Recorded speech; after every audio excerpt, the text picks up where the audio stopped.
Beatrice warns Denny and tells him that she knows he is not Jake. When Fred arrived home, Denny told him that Beatrice was mean and tried to hit him. Fred believed Denny and kicked Beatrice out of the house.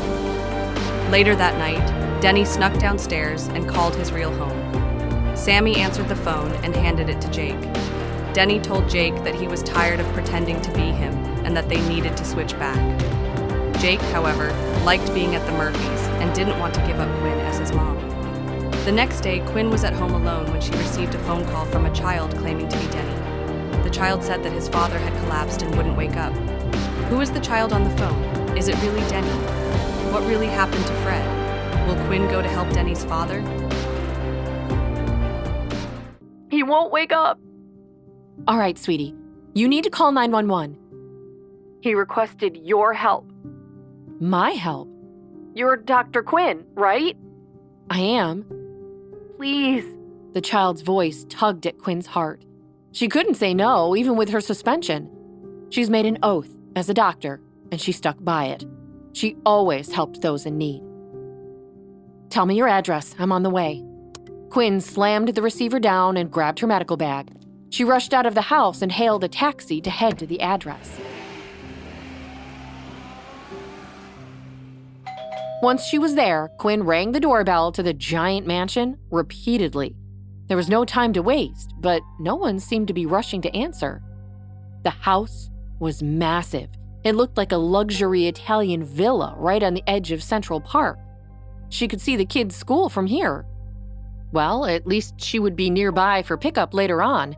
She checked her watch, and the school day was almost over. She hoped that this home call wouldn't take long. She beat on the door until a butler in full uniform answered. "May I help you?" the butler inquired in a clipped tone. "I received an urgent call from here. Someone needs medical assistance?" Quinn held up her doctor's bag and stethoscope. "No one is ill here, ma'am." "Well, I'd like to speak to the owner of the house then, to see that he's okay," Quinn insisted. "He's on an important call, miss. I can assure you that he is fine." Quinn pushed her way inside. The butler followed behind her. "Miss, I am going to have to call the police." "Do what you have to. I'm not letting someone die." She entered the massive living room area, and suddenly, Denny rushed out of the kitchen and into Quinn's arms. Quinn couldn't believe it. Jake Smith had called her. She looked up at the tall ceilings and luxurious interiors. Quinn knew that Fred Smith would not be happy that she was there, even if she was saving his life. Hey, Jake, are you okay? Is your dad okay?" Denny's shoulders fell. He couldn't believe it. What was happening? Just because he was in a fancy getup and a different house, his own mother didn't recognize him? "Jake, are you all right?" Quinn asked again. She took a step back to look the boy over.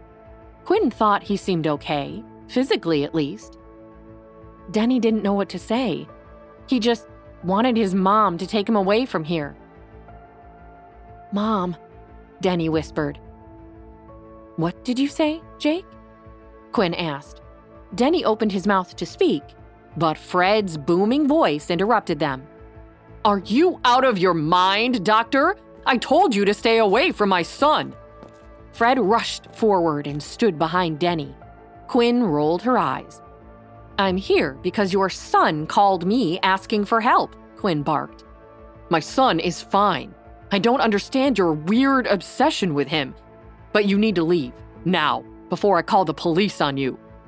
Quinn bit her tongue. She didn't want to yell at this stupid man in front of his own child. She was a professional. She could do this.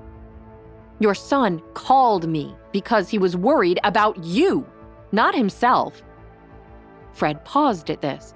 His expression softened a bit. He looked down at Denny. "Son, I'm fine. Why would you call Dr. Quinn over for me?" Denny looked between the two of them, and then he took off as fast as his legs would carry him. He pushed past the butler and into Central Park. He wouldn't stay in that house any longer, waiting for that mean lady Beatrice to come back. He wouldn't. Denny could hardly breathe. He was running as fast as he could. He could hear his mom and Fred running after him and yelling, but he had a head start. He looked around the park for somewhere to hide, but there were people everywhere. Then he spotted his saving grace, the school that had just let out for the day. He ran straight into the group of kids that were exiting the building. He weaved in and out of the crowd, looking for a way inside, when he ran straight into his sister Sammy. Jake stood beside her. "Denny?" Sammy asked, but Denny was so mad at Jake that he ignored her. "Hey!" Denny pushed Jake. Jake turned around, and when he saw it was Denny, pushed him right back. The boys fell onto the ground in a scuffle. "Hey, leave me alone! I'm not going back! I'm not! I hate my mom!" Jake muttered close to Denny as he pinned him down to the ground. "Stop it! Stop it! Stop it!" Sammy yelled at the top of her lungs, pulling at Jake to stop. The boys eventually stopped and looked up at Sammy, who was about to cry. "No fighting! No more fighting!" she yelled again. And so Denny stood up. He embraced his sister. "I'm sorry, Sammy. I didn't mean to scare you." "Me neither," Jake mumbled. They all hugged, but then Sammy pulled back and punched them both in the arm at once. "Ow!" Denny and Jake yelled at the same time. Sammy pointed to Jake. "I knew you weren't Denny." Then she turned to her brother Denny. "I can't believe you left me with some random boy." "It wasn't on purpose. We got switched by accident," Denny piped up defensively. Jake nodded along beside him. "We did, and then we just kind of stayed that way." "Whatever. I don't care. I'm telling Mom," Sammy concluded firmly. "Come on, please don't," Jake begged. "Why not? Let's get this over with. I want to come home." "Your mom is mean," Denny stated bluntly. "Yeah, but my dad isn't mean, is he?" Jake probed.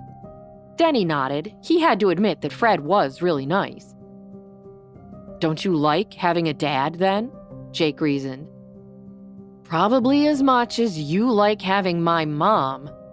But I still want to go home now," Denny admitted with a bittersweet sigh. "Yeah, what do we do, though?" Jake shrugged. Sammy rolled her eyes and threw her hands up in the air. "We make them both meet.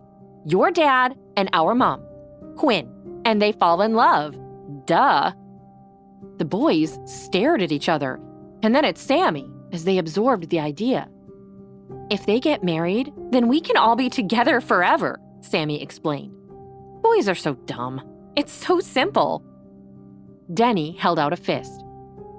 "Operation Marry Our Parents?" Jake fist bumped Denny. Sammy fist bumped them both. "Marry our parents," Jake agreed. "But we can't switch back now. If they see us together now, we're toast. Then they will make it about us and never end up together. We have to get them together first, while we're still in control. Just a few more days?" Denny relented. "Fine." Just then, they all turned around when, "Jake? Jake? Where are you, Jake?" Fred's worried voice entered the courtyard. "Oh no," Jake cried.